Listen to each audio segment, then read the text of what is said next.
भारत के लिए फ्रांस ने अब जी जान लगा दिया है। जानेंगे फ्रांस ने ऐसा क्या किया है। फ्रांस एक ऐसा रिफॉर्म करना चाहता है जो बाकी के 4 देशों को पता नहीं पसंद आएंगे या नहीं आएंगे। भारत और फ्रांस के बीच क्या चल रहा है, जानेंगे क्या है मामला। तो वहीं दूसरी तरफ सबसे बड़ी खबर, और एक बार को यकीन नहीं होगा अपनी कानों को, अमेरिका में ब्लैकआउट और आपातकाल की घोषणा। आखिर क्या है मामला, जानेंगे इन खबरों को विस्तार से। फ्रांस और भारत के बीच रिश्ते काफी मजबूत होते जा रहे हैं और इंडो पैसिफिक क्षेत्र में फ्रांस भारत के साथ खड़ा है, ये चीज भी देखने को मिल रही है। फ्रांस ने हाल ही में अपनी एक यात्रा भी की जिसमें फ्रांस के फाइटर जेट भारत उतरे और भारत से फिर ये कैलेडोनिया की तरफ आगे बढ़े। यहाँ पर फ्रांस ने अपने शक्ति को प्रदर्शन किया कि एक यूरोपीय देश होने के बावजूद वो हिंद महासागर से लेकर दक्षिण चीन सागर तक कहीं भी जा सकता है, क्योंकि कैलेडोनिया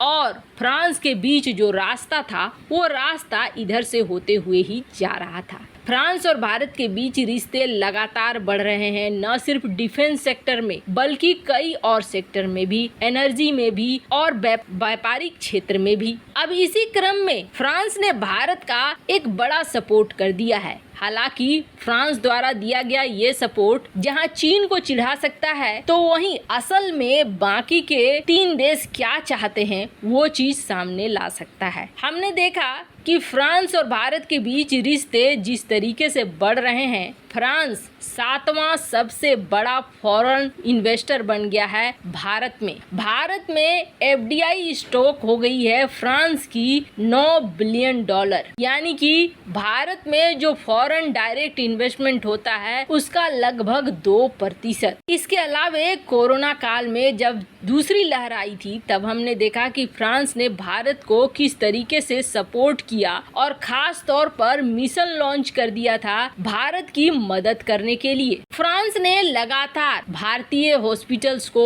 ऑक्सीजन जनरेट करने वाले प्लांट्स वगैरह गिफ्ट किए थे और डिफेंस के क्षेत्र में किस तरीके से दोनों की भागीदारी बढ़ रही है वो साफ साफ दिख रहा है। अब फ्रांस चाहता है कि भारत को परमानेंट सीट मिले यूएनएससी में और यूएनएससी में रिफॉर्म की जाए। भारत में फ्रांस के राजदूत हैं इमैनुअल लेनिन। इन्होंने भारत के एक इंडियन डेलीगेशन को खास तौर पर मीटिंग के लिए आमंत्रित किया और ये मीटिंग हुई पेरिस में। यहाँ पर यूएनएससी में भारत के परमानेंट मेंबरशिप और वीटो को लेकर चर्चा हुई। दरअसल कहा यह जा रहा है, अब ये कितनी सच्चाई है इसका आधिकारिक नहीं आया है, पर कथित तौर पर यह कहा जा रहा है कि बाकी के जो 4 देश हैं वो भारत को परमानेंट सीट देने को तो तैयार है, लेकिन उनका कहना है कि वीटो पावर कम से कम आप 15 साल तक इस्तेमाल नहीं कर सकते हो, यही रूल्स के साथ परमानेंट सीट आपको मिलेगी। पर जो भी हो, इस वक्त ये देखने को मिल रहा है कि भारत और फ्रांस ने डायरेक्ट तौर पर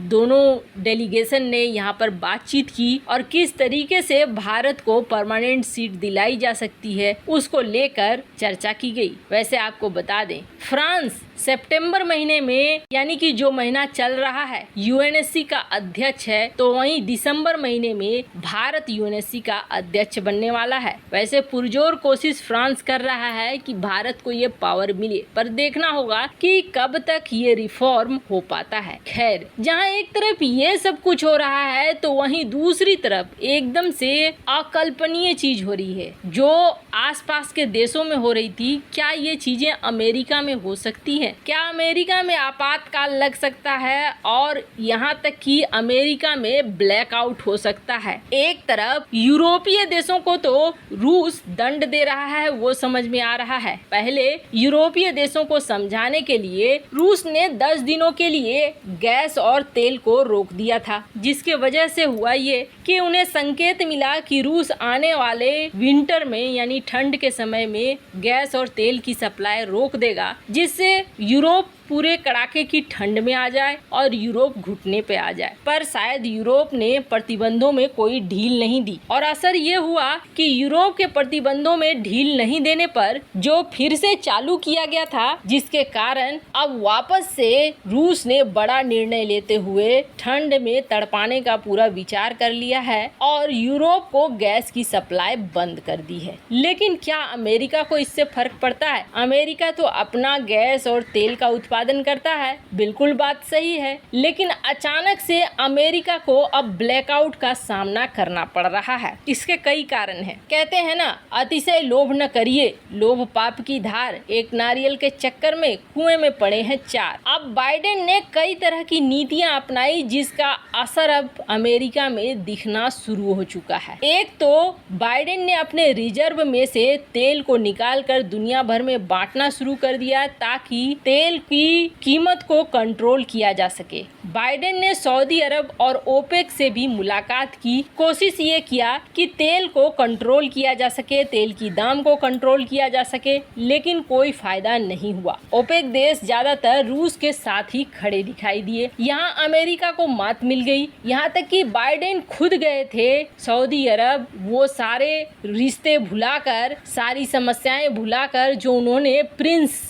के खिलाफ कहा था, खगोशी की हत्याकांड को लेकर, उन सारी चीजों को ताक पे रखकर वो सऊदी अरब गए और उन्होंने कोशिश की कि डील फाइनल हो जाए, लेकिन यहाँ डील फाइनल नहीं हुई। अब हो ये रहा है कि अमेरिका के कैलिफोर्निया शहर में अधिकारियों ने आपातकाल की घोषणा कर दी है और इस आपातकाल के बाद ब्लैकआउट की संभावनाएं बहुत ज्यादा बढ़ गई है। अब कैलिफोर्निया में हुआ क्या है? कैलिफोर्निया में दरअसल एक अलर्ट जारी किया गया और कहा गया कि कैलिफोर्निया में बिजली की कमी होगी और बिजली की कमी पूरे इस हिस्से को प्रभावित करेगी। ऐसे में इसका आउटेज आपको देखने को मिलेगा और ये आउटेज इस हद तक देखने को मिलेगा कि सिर्फ और सिर्फ जहाज़ों को डॉक करने के लिए जो राज्य, ये कैलिफोर्निया राज्य है, इसमें काफ़ी बड़े बड़े पोर्ट हैं, बंदरगाह है जहां जहाज़ों को डॉक किया जाता है और इसे डॉक करने में बिजली की ठीक ठाक खर्च होती है। अब ऐसे में ये कहा गया है कि दूसरे व्यापार के लिए आप ग्रिड से बिजली लेने के बजाय बैकअप जनरेटर का इस्तेमाल कीजिए और जहाज़ों को डॉक करते समय भले आप ग्रिड से बिजली लीजिए। कारण क्या है?